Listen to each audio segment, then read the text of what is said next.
KT is an R&B hip-hop music producer based out of Atlanta, with music placed on Hulu, BET, Bravo, and many more channels. The artists he has worked with have gone on to accrue millions of streams.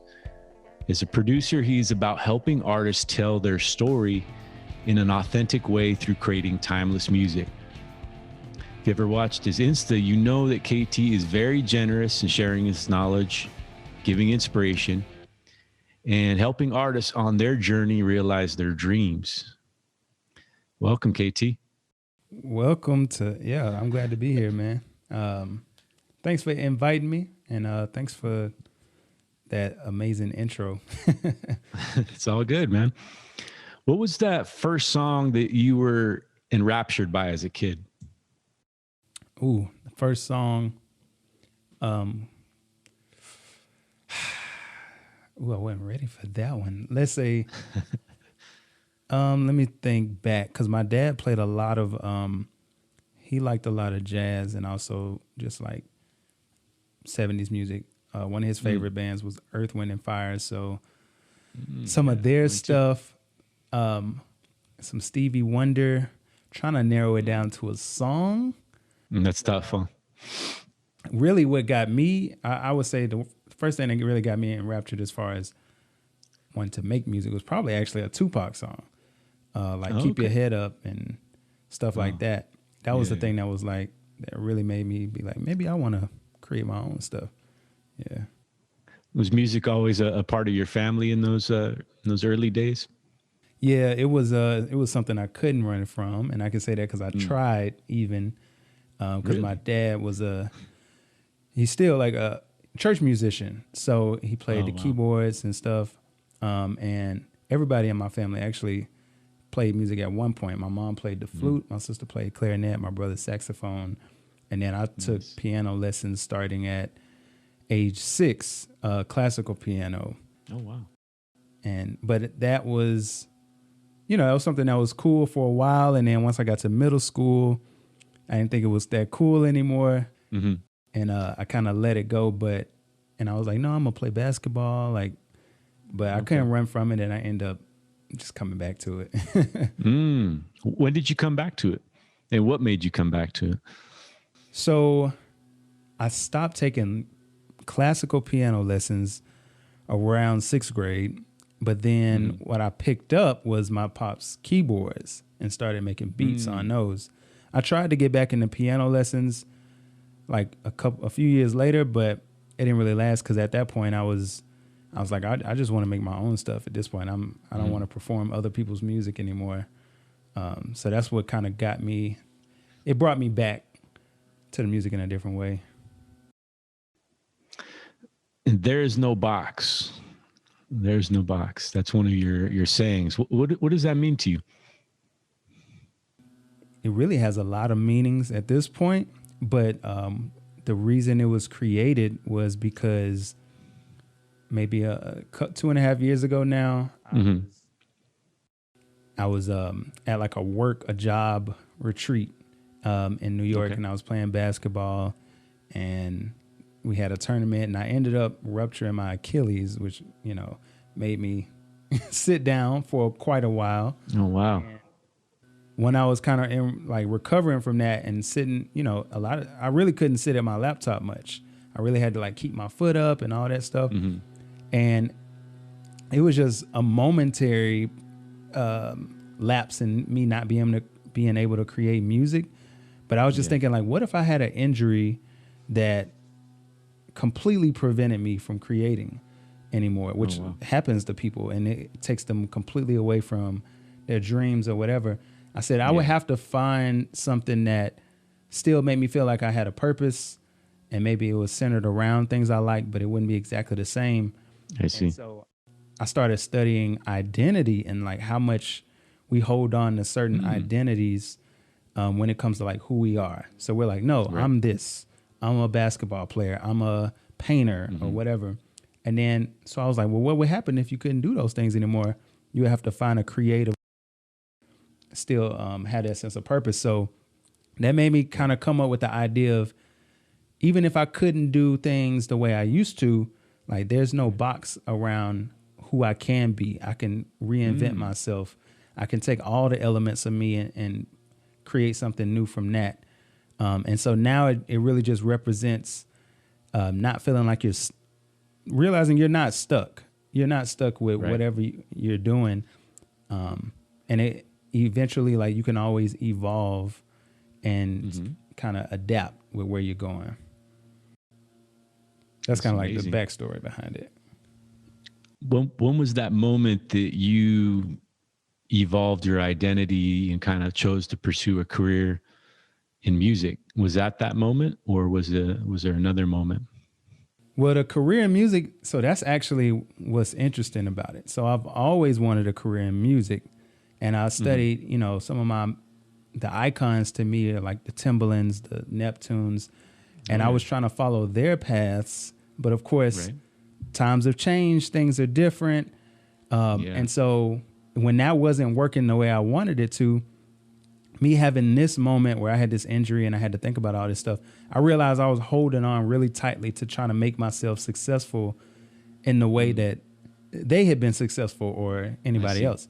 And so I realized, like, maybe there's another way. Like, I don't have to do it that specific way. And if I keep trying to hold on to that so tightly, I'm just going to end up frustrated. So I ended up, so that was the moment where I realized that I also like to, I have a background in training and teaching. I have a background I love learning, and I love like things like that. Like, let me incorporate. You read a lot of books and you have a lot of inspiration you draw from. I could tell, man. Exactly. So I was like, let me incorporate this. Like, maybe I can teach other people things, lessons I learned to help them save 10 years, you know, out of their journey. Thank you. And so that's kind of where, that's kind of like, that was the moment where I realized I can still revolve around music without necessarily always having to be the producer or whatever the case might be.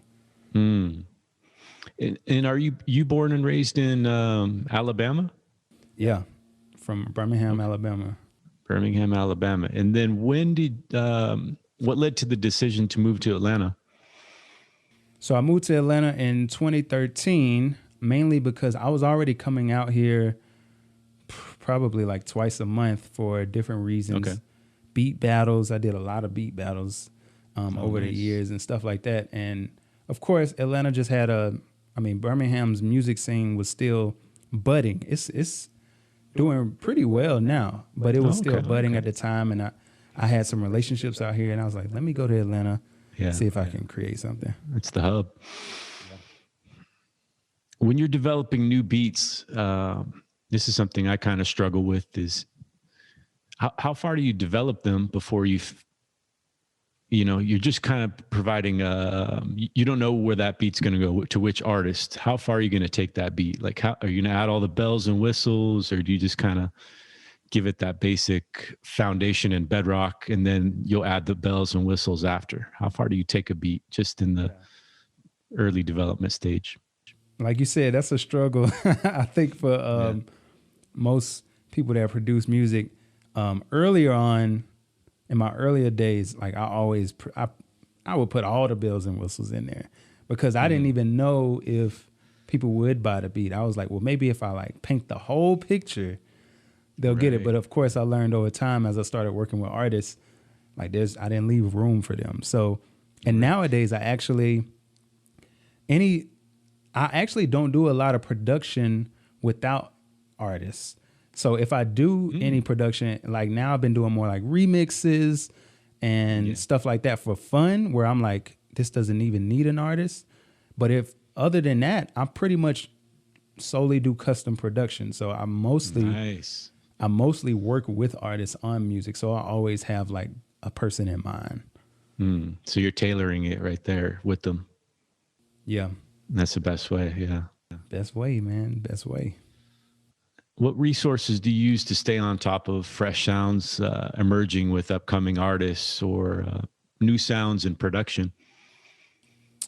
So I have I'm split on that. So first, you just use my friends. Honestly, I got my friends are into all kinds of stuff. I got certain friends that are even bigger music nerds than me that are always just like staying on top of what's new. They're like, yo, you checked out this dude, blah, blah. And it might be somebody that's just budding on SoundCloud. Like nobody's heard of them, but they got something cool, fresh they're doing. And then as far as sounds, so that's where I have a, a mixed relationship because I feel like for a long time, I was always trying to like, keep up with the new sounds, find new sounds. Now I'm actually just trying to master what I have, and I'm actually putting more restrictions on myself. So I'll try to create a template like in Logic, for example, that has certain sounds already. And I'm like, I just got to make a beat with these sounds. If I try, because then it just lets me to get right to the execution, like right to the creating, and not thinking about like, is this the perfect sound? Yeah. How do you balance having like a current sound with your own unique signature sound? So this is like, to me, the formula that I'm trying to, and I used to be against any kind of formula, but the formula, I've heard this definition of creativity, which is familiarity plus novelty. So what I'll try to do now is like, I forgive myself for wanting to use something that's maybe been used or or that's currently being used. Like it might be a drum pattern, a certain drum sounds, but I just can't even help it. I'll always end up adding something that's a little weird in there, something that's a little peculiar. So that's how I try to keep it fairly relevant to what people are enjoying, and then just add my own spin on top of that. Okay. So something kind of familiar in the modern music landscape, and then something that's unique to you also, it sounds like. Yeah, try to find that balance. I don't always get it right, for sure. I usually tend to go a little bit too novel sometimes. But I'd rather do that than to lean too heavily into familiar, even though, I mean, as you know, because you've worked in like, especially in sync, probably a lot more than me. Like they're usually looking for stuff that feels very familiar as opposed to like some esoteric, sound and all of that. What are your top 3 tips for getting your drums to slap? Top 3 tips. Yeah, this will be a little highlight. You can see the headline already, right? Yeah. So as far as getting my drums to slap, so number 1, gain staging, which I realized was I didn't expect that one. Yeah, I realized that was a crucial part just as far as mixing. But sometimes it's a matter of turn the other stuff down a little bit, and then give your drum some room. Number 2 will probably be just like one of my favorite plugins, which is Decapitator. I just started messing with that a little bit more. I love that thing. It just beefs stuff up. It can beef anything up. Add a little distortion, and then other than that, I mean, I probably should have said this one first, and I feel like any OG producers, engineers would say this, but it's sound selection, like sample selection. If you got good quality drums samples, you won't have to do too much. That's probably number 1. If you got a good sound, it's just like when you're recording. It's like if you record the source the right way, everything else is just gravy on top. So that, and then gain staging, and then I like Decapitator. It's just like one plugin that can really take it over the edge. How do you like to bring out the best in your beats with that plugin? So I use that kicks, but lately I've actually been routing all the drums to it. So I might route the kick, the snare, bust it out. I might take the kick, the snare, some hi-hats, whatever, and then that kind of gives the whole, like all the drums, this more beefy, gritty, kind of sound. Just depends on little bit of glue, depending on the type of beat too. If I'm doing more hip hop, then I'll do that, but maybe other stuff not so much. When do you bring up business with an artist who wants a beat? So I actually have a entire process. So we talk business up front because I like to just get it out the way. But I have a process. Yeah, you don't want to. Yeah, go ahead. don't want to be deep into the double album and then say, how do you feel about it? Well, I think I get all the publishing. Oh, I think I get it. Yeah. I hear Once you. it's created, especially if you got something good, those emotions get involved. So so I actually have a process. I have Yes. people, like, we talk on the phone beforehand. If I don't know you already, we got to have a conversation on the phone, Yeah.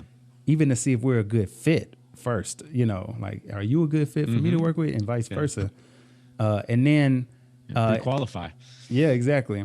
And I send them an email afterwards that just says up front, like, by default, I try to be fair. Like, by default, let's just split it. Let's just split everything. And then, if there's other circumstances, let's talk about them as they come up. But we got to establish that in writing somewhere early, so that there's no, well, I didn't think, all that stuff. So when you say split it, we got the master, and then we got the the song. So you're splitting the song 50-50? Yeah, we're definitely splitting the song, of course, unless there's other songwriters, producers involved.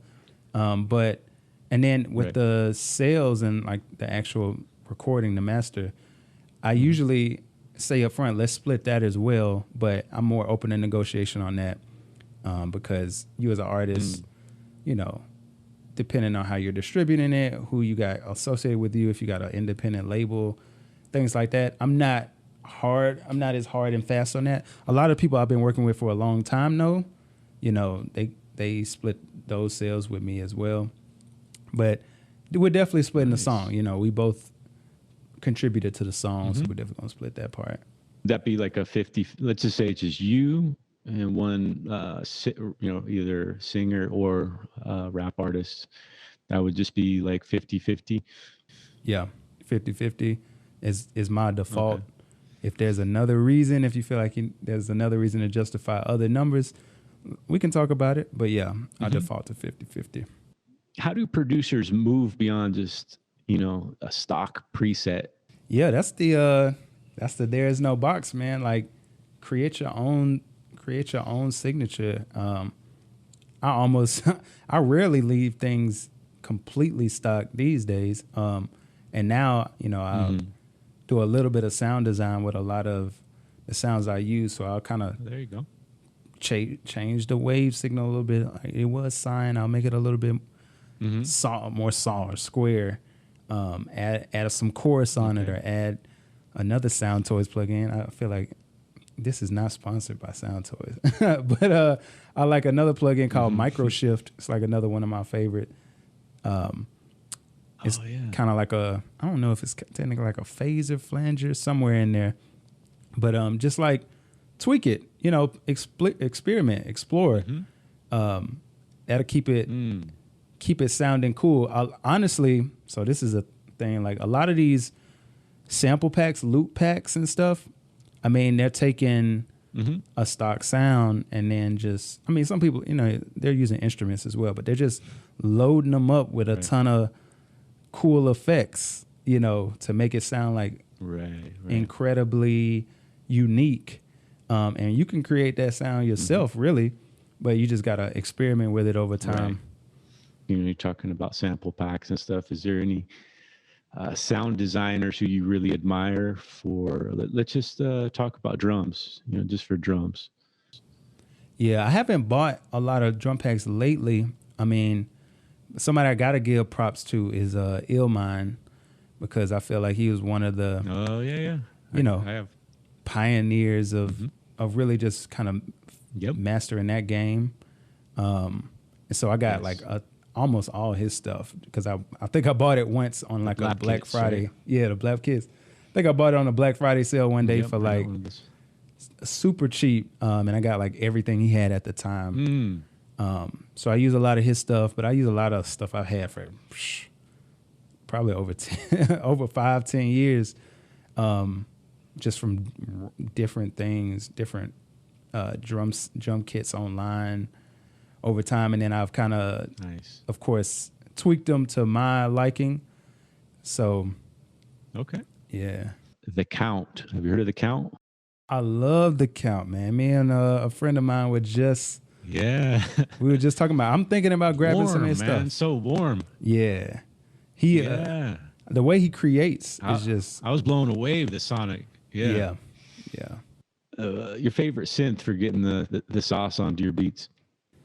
You know what? I love what I use almost every time, almost every beat is something from Arturia, their V collection. Oh, okay. Cause Oh, yeah. Those are the retro synths, right? yeah, cause all the models they have of those Man. synths, man. I want that one. Yeah, I went ahead and Yeah. just I was like, yo, I gotta have these, cause I know a lot of those were used by everybody, like Stevie Wonder, all these people, and I was like, Oh, yeah.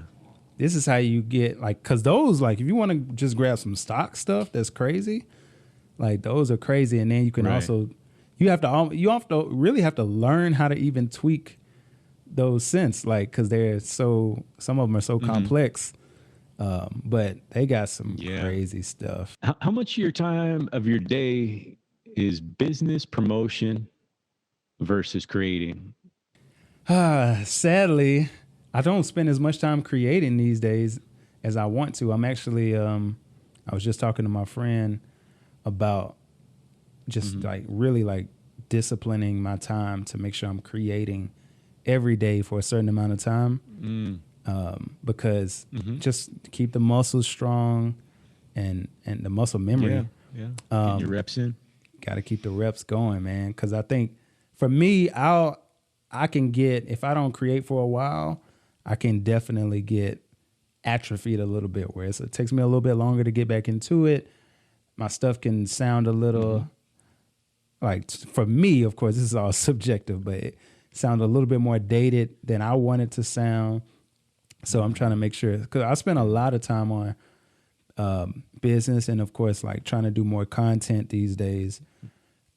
But mainly, I think the other reason though is because, like I said earlier, I mostly do custom production now. So I'm mostly creating for somebody these days. I'm not doing a whole lot of just like making beats just to make beats. But I want to get back to that, honestly. Right. I'll do remixes and stuff to kind of keep having fun with it. What kind of things do you do where you feel like it's gotten you the best results? It's really like this applies to more than just music, but I realized like the more you give to other people, like the more I share, whether it's my own experiences or something I've learned, it accomplishes like multiple things in one. Number one, you're just giving back to the community that you came from or that you're still in. You're also letting people know that.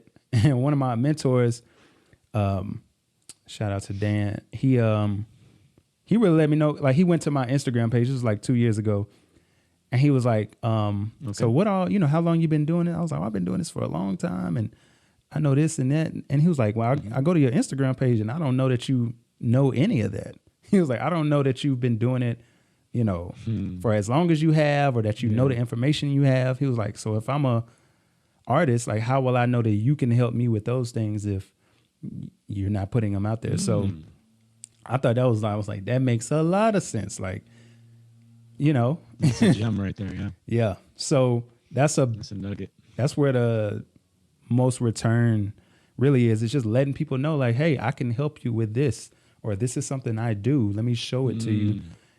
So it can be obvious to them. And that seems like a no-brainer, but it was not. I think a lot of us don't think about it that way. Were you shy about putting stuff out, or? Yeah, I'm definitely more introverted. I will say that over the years, my like 9 to 5s have helped. I was a communications major in college, which was ironic. It was just something I had to choose to be in the music technology realm. But so I had to take speech classes. I had to take voice and diction classes. And then after college, my internships at these studios, I was teaching like high school kids how to use like GarageBand and Reason and stuff. And that was terrifying.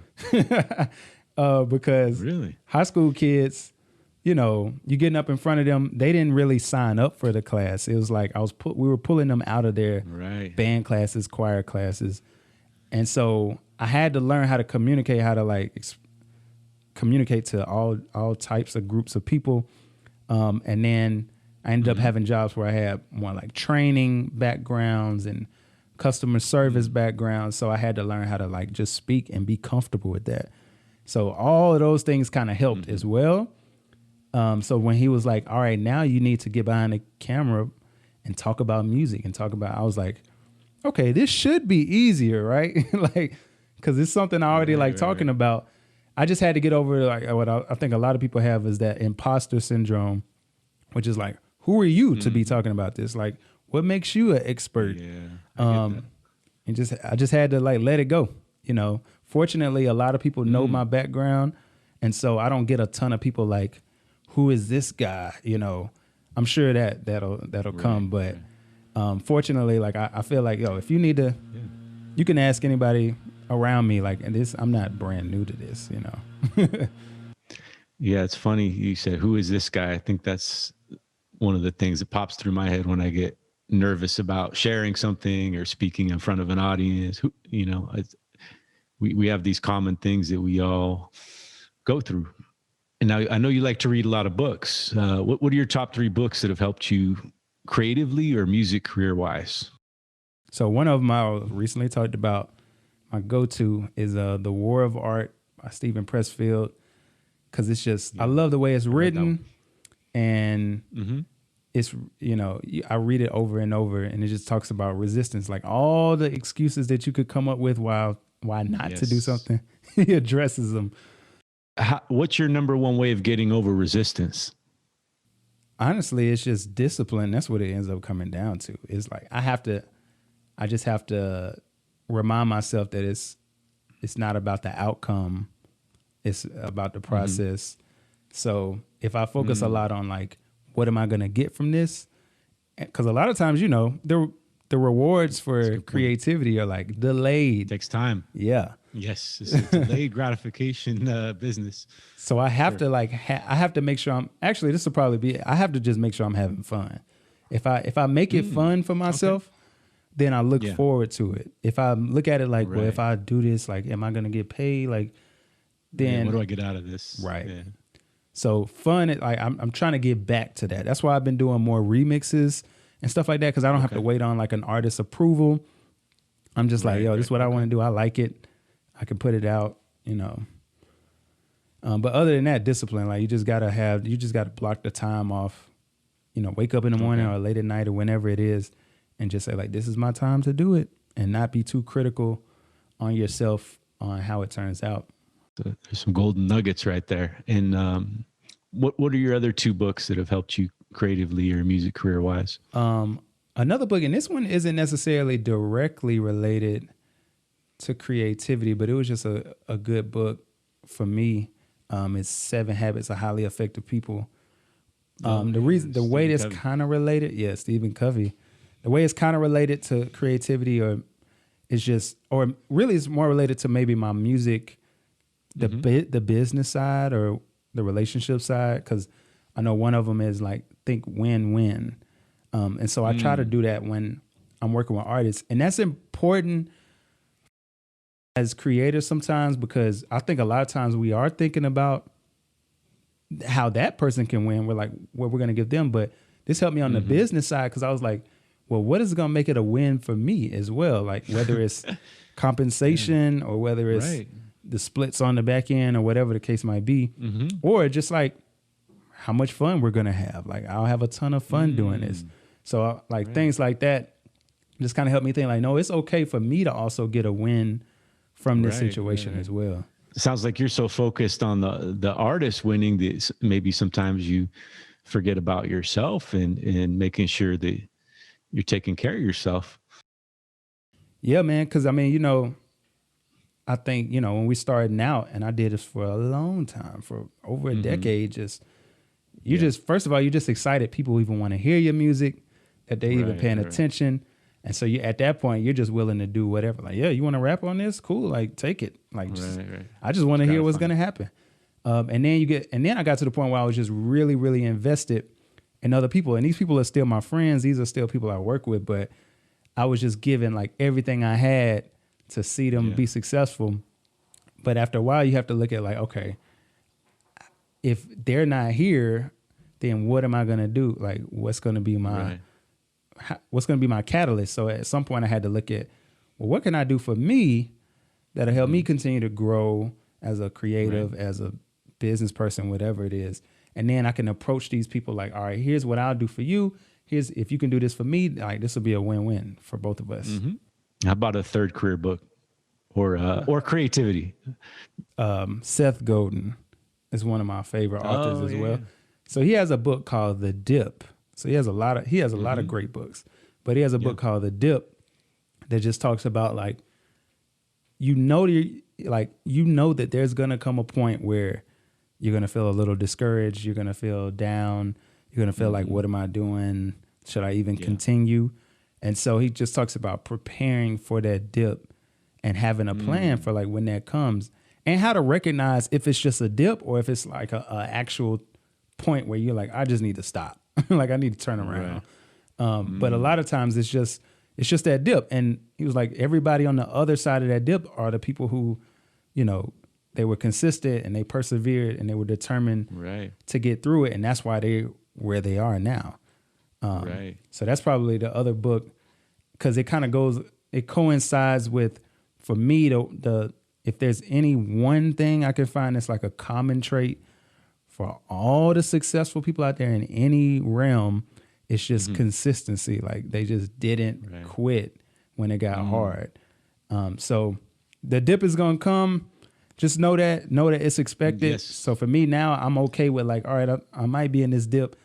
Let me go for a walk outside, or let me take 2-3 days off, like intentionally go to the beach or something like that. Right. You know, and then come back to it. Right.